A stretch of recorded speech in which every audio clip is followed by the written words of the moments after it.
What's up, folks? Sean the Average Angler, and we got a little interesting video for you. It's kind of a comparison of a couple baits that, quite honestly, prior to Saturday, I thought they were pretty similar, which looks-wise, they're fairly similar. I have one here in front of me. The other's in the boat. Really no need for me to go get it. I'll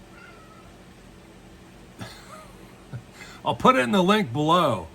All right, and I don't want to say that one's better than the other. I was just surprised at how much better one worked than the other in the situation that I was fishing. Now, just to recap on that a little bit, let's just say bass don't always follow the playbook. There's books been written, all of our history, all that kind of stuff on how things are supposed to be, right? Well, my lake turned over.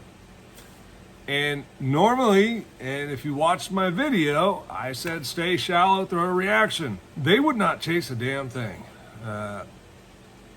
You know, and I figured it out in fairly short order.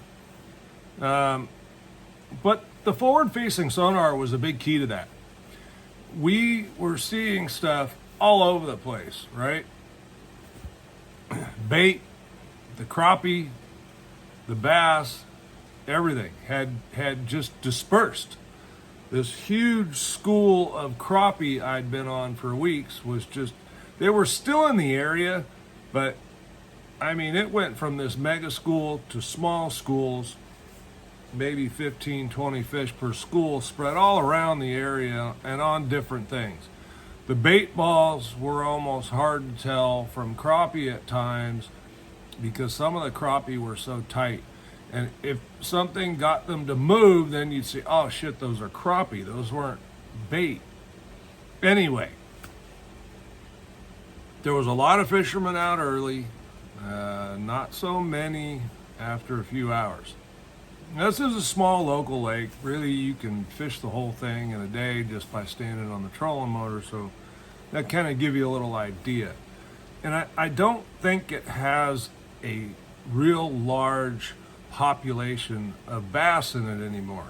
It did back in the day, but right now it just doesn't seem to be that way. And I think part of it's because they've kept the water level down. It's about 15 feet from maybe 20 from where I used to fish it. And a small impoundment, that's a lot of water, and you can only have so many fish in a body of water. So anyway, moving on to what I figured out and what happened that day. Now, Kevin, my buddy, was down. We hadn't seen each other in a while. We went out fishing.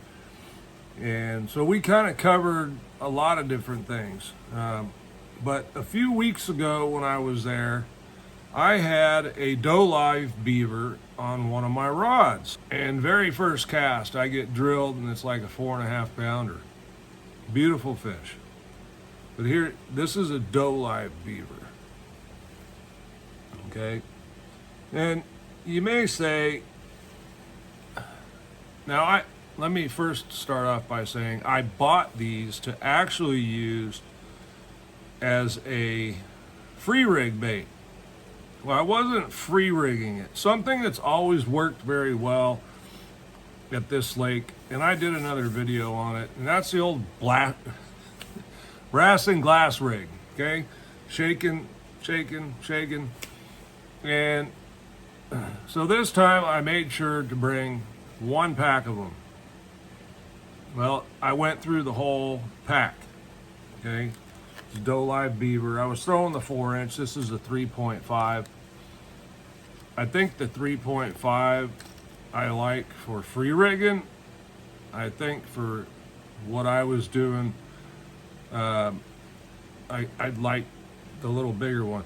But it would have been interesting to have this one to try. Now let me grab a rod. I'm going to come right back. All right, here we go.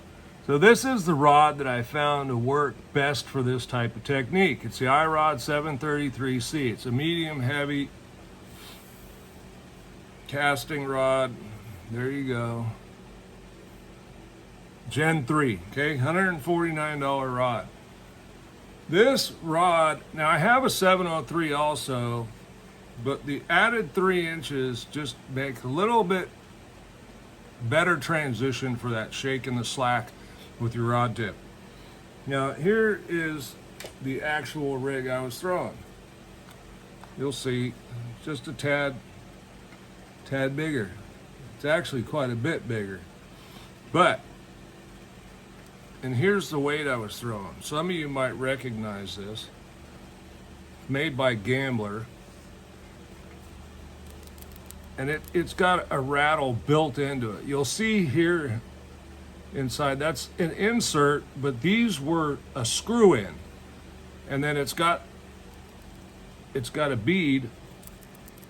I don't know if you can hear that, but it has a bead built in inside of it, okay? A little bit different sound than an actual brass and glass, but it gets the point done. And I just wanted to try to see, because prior to this I was throwing a little lighter weight and a brass and glass. Anyway, there's the rig. But that's not really what I wanted to talk about. Well, it is, but I ended up catching 17, 18 fish, something like that. But it never felt throughout the day like I was catching that many fish. It was fairly slow, and I caught them from 3 feet out to probably 20, and with the exception of one spot, I don't think we ever really caught more than one fish in an area. Well, yeah, we just kind of had to keep moving, and you had to kind of work the bait out. There was really no telling where the fish was going to be, but caught 17, 18 fish. Kevin caught 1, but it was just that kind of day. You know, I think it was the guy in front of the boat that had first crack at an area as we worked through it, was the one that was going to catch fish. And he did catch some. Actually, he caught more than one. He caught quite a few small ones. But this is what I wanted to tell you, and this is what I found interesting, because as you look at this bait and the bottom up, I'll put it in the link below. Okay, they look very, very similar, and actually for a lot of things, I think the difference is here in the body. At least that's what I thought. It's a little more cylindrical. This is a little flatter, okay? As you see this way.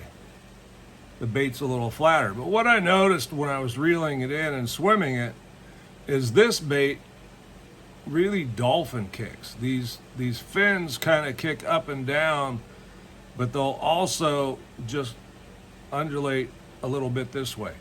Really neat swim that I think is part of the reason that this bait has been so effective for so many people and is so popular. So my point is, not all baits are created equal. And sometimes it could come down to using the right bait at the right time.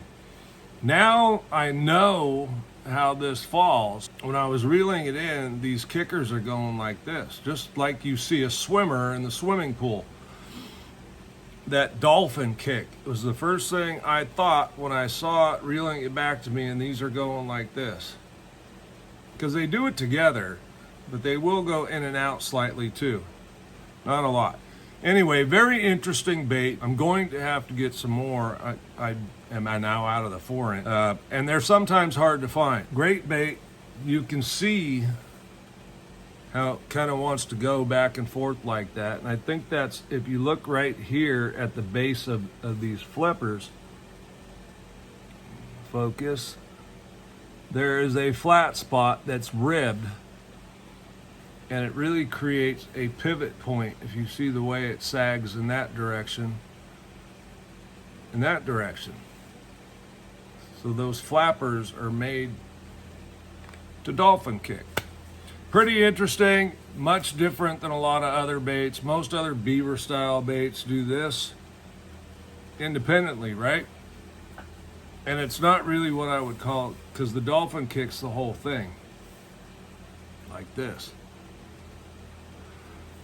Anyway, different bait, something they haven't seen, but it was really interesting because I threw a glide bait and got 0 followers. Threw chatterbait quite a bit, swim jig, same thing.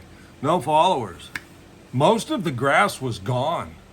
And we're talking about 3 weeks. Over a 3-week period, most of that grass was gone or dead on the bottom. There was a couple little patches where there was some grass. I did catch a fish on the outside of some of it, but not what I expected. Just goes to show, nobody sent the book of what the bass are supposed to do to the bass. So sometimes they throw us a lot of little curveball. You just got to pay attention to what's going on around you on your electronics. And we would have figured this out without forward-facing sonar. That just helps piece the puzzle together. And we didn't really see most of these fish we were catching. I mean, you know, you would see a little bit of movement here and there, but it's not like we were ever casting to them. It was kind of working down the bank, throw that bait up there, shake it, work it out. And, you know, occasionally we got bit, got rewarded with some fish. Sean the Average Angler, thanks for watching. Like, subscribe down below. We'll see you on the next one.